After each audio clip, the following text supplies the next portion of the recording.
Hello everyone, আসসালামু আলাইকুম। আমি এই মুহূর্তে দাঁড়িয়ে আছি গোয়াইনঘাটের প্রধান সড়ক সালুটুকর টু বিছানাকান্দি গোয়াইনঘাট সড়ক। এই সড়কে আমি দাঁড়িয়ে আছি। দীর্ঘদিন প্রায় 3-3.5 বছর যাবত এই রাস্তার কাজ চলতেছে, চলমান রয়েছে। কিন্তু আমরা দেখতেছি যে কিছুদিন পর পর একটা নাটক শুরু হয়, কাজ বন্ধ হয়ে যায়। কিসের জন্য ভাই? এই রাস্তা তো টেন্ডার হয়েছে, এই রাস্তার জন্য তো কিছু টাকা বরাদ্দ হয়েছে। কিসের জন্য কিছুদিন পর পর রাস্তা বন্ধ হয়ে যায়, কাজ বন্ধ হয়ে যায়? এখন আবার দেখতেছি কিছুদিন কাজ হয়েছিল, এখন আবার রাস্তা বন্ধ হয়ে গেছে। আমি দীর্ঘ 6 মাস আগে প্রবাসে গিয়েছিলাম। 6 মাস আগে প্রবাসে যাওয়ার পর কিন্তু কাজ চলমান ছিল।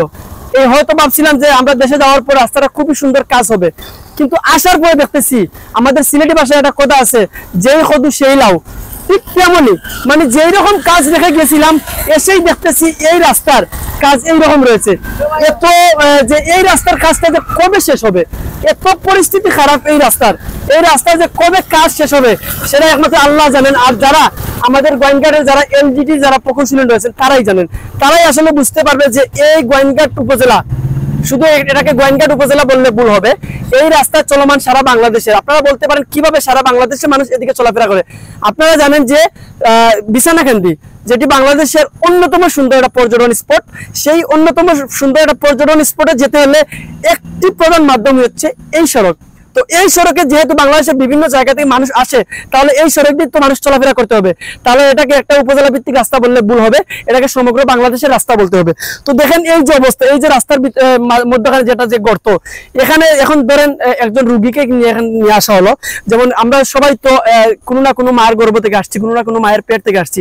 একজন গর্ভবতী মাকে যদি এই রাস্তা দিয়ে নিয়ে আসা হয়, আর এইরকম ভাঙা রাস্তার মধ্যে যদি ওনাকে এই গাড়িগুলোতে নিয়ে যাওয়া হয়, তাহলে কত বড় কষ্ট হবে সেটা একমাত্র গর্ভবতী মা ছাড়া অন্য কেউ বলতে পারে না।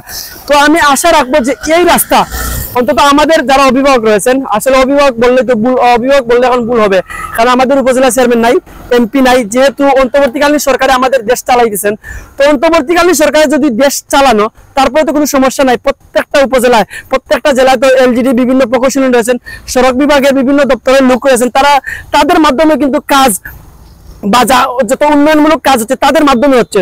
তো আমি অনুরোধ করবো আমাদের গোয়াইনঘাট উপজেলার যারা আমাদের গোয়াইনঘাট উপজেলার এলজিডি প্রকৌশলী যিনি রয়েছেন, ওনাকে অনুরোধ করবো। আমরা বিভিন্ন সময় বিভিন্ন নিউজ পত্রিকাতে দেখেছি বা বিভিন্ন সাংবাদিকদের ভিডিওতে আমরা দেখেছি যে আমাদের গোয়াইনঘাট উপজেলার যিনি এলজিডি প্রকৌশলী রয়েছে, উনি বলতেছেন যে কাজ শুরু হচ্ছে। এইরকম আমরা আশা পাচ্ছি। কবে যে আমাদের আশা পরিপূর্ণভাবে পূর্ণতা লাভ করবে বা পূর্ণতা পাবে সেটা একমাত্র আল্লাহ জানেন। আমাদের যারা প্রকৌশলী রয়েছে গোয়াইনঘাট উপজেলার যিনি এলজিডি প্রকৌশলী, তারাই জানেন, এবং আর যারা আমাদের গোয়াইনঘাট উপজেলার যারা বিভিন্ন নেতৃবৃন্দ রয়েছেন তারাই জানেন।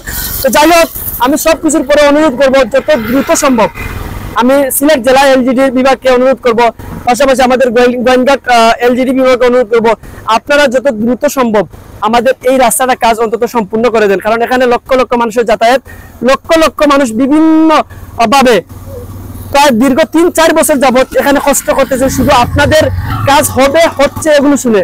তো আশা রাখবো আমি যত দ্রুত সম্ভব আমাদের গোয়াইনঘাটের এই যে প্রধান সড়ক, এই প্রধান সড়কটি আপনারা কাজ সম্পূর্ণ করবেন এবং আমাদেরকে সুন্দর একটা রাস্তা উপহার দিবেন।